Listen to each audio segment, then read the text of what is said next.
So, in true Mariah tradition, instead of going to bed at a reasonable time, I decided to watch a silent Russian film from 1917 before going to bed. I don't know. I tracked this film down that I've been wanting to see for years, and I decided I had to watch it.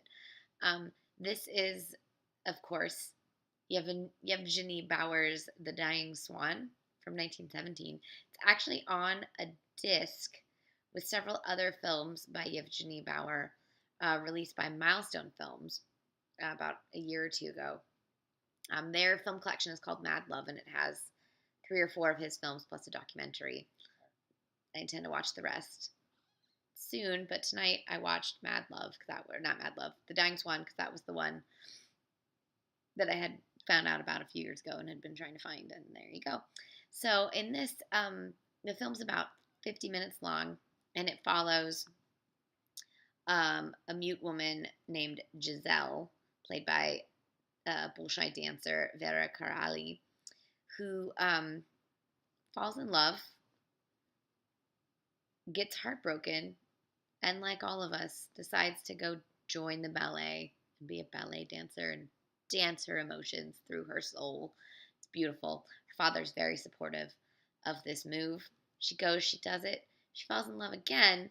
However, she also catches the eye of a slightly unhinged painter who's obsessed with capturing death.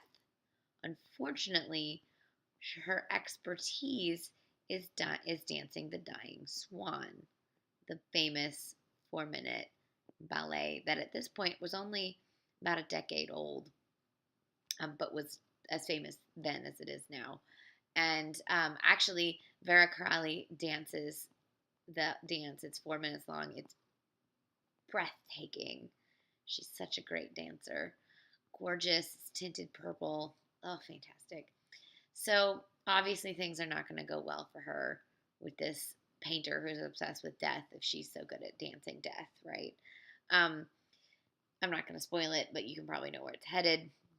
What's so wonderful is she's such a strong, interesting woman who just rolls with the punches and takes life at its, you know, as best she can, and takes what she basically she has these skills that she has, and her father is like, lean into what you've got, like don't be sad that you can't speak when you can dance like nobody else, like speak that way. um and it's gorgeous and wonderful, and she leans into her skills and just dances. And then it's sad because these kind of movies are always sad. And it's so beautifully framed and shot and gorgeous. And I don't know who the cinematographer was.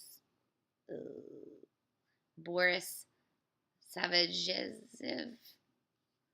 Let's see, what else did Boris Savagezev?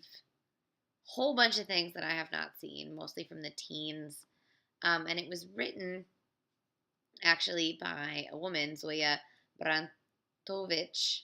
Brantesvich, there we go, Brantesvich, who also wrote an early version of or starred in an early version of Anna Karenina, not as Anna Karenina. She only wrote 2 films, acted in several.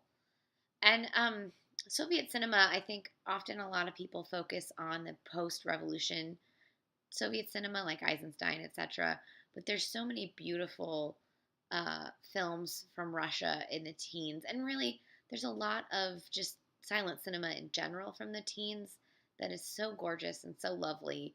And there's slapstick too, but there's some really just beautiful, dramatic, romantic films from this era that I think are often forgotten when you talk about the silent era. Not necessarily when silent film nerds talk about the silent era. I think silent film nerds never forget, like 1901 even. But in the grand scheme of people who are looking at the scheme of history of film, like they usually remember like 1928, and then everything before that is like Nosferatu, and that's it.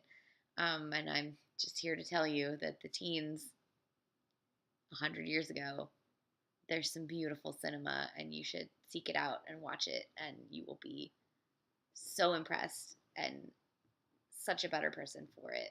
It will enrich your life, I promise. And you can start with The Dying Swan from 1917. Yevgeni Bauer. It's on a beautiful, beautiful set from Milestone Films, and you should definitely check it out.